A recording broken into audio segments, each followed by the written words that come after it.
Well, the world of hockey has become just a little bit more complicated and technical in recent years, and part of that is video work. I'm here with Mark Phalon, video coach with the Toronto Marlies. And Mark, a few years ago, there wasn't a whole lot of video work being done except tape the game on the VCR and let's watch it again. What are you guys doing now that compares to that?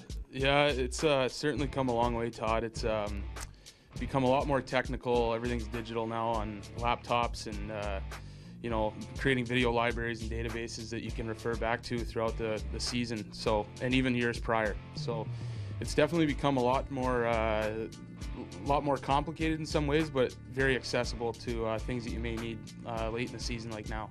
Now, so if you're thinking of becoming a video coach, you got to understand one thing. After the game ends is when your job starts. What happens when the game ends and when you start working? What do you start doing? Yeah, when the game ends, you're usually sitting down and reviewing the game, going back over it, going through all your 5-on-5 play, your special teams, scoring chances, just things like that. Things that, in a schedule like we have here, you play a lot of 3-on-3s, and it's pretty rigorous.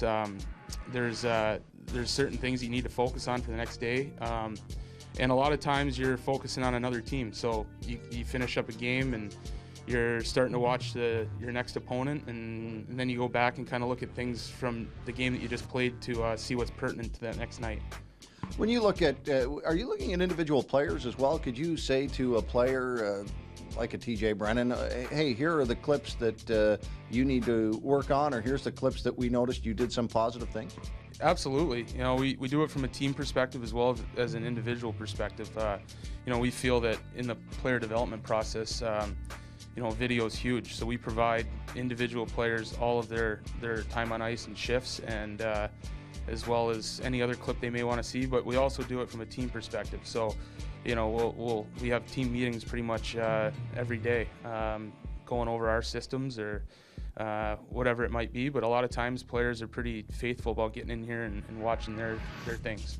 When you sit down and you go over what a coach would like to see, what are some of the requests that you're taking from Steve Spott and Gordon Dineen and Derek King? What are they asking for? Well, again, it's a lot of systems play, 5-on-5, special teams, so you got power play, penalty kill, and then pretty much anything else. I mean, Piero Greco, a lot of times we'll go over a lot of goalie tendencies for opposing goalies, as well as teaching clips for our own guys.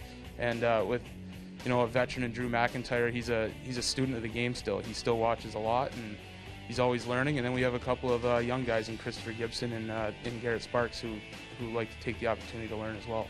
Well, one thing you have to know in the American Hockey League is the video quality isn't always what you might expect on your reviews on top quality television. How difficult is it to work with some of that footage? Oh, you make do. I mean, it's not ideal sometimes, but it's better than it was 10 years ago. So, we just try to make do with what we have. They've got a site that we can download any game from and watch pretty much everything every night. So it's useful for sure. They do what they can, and it works.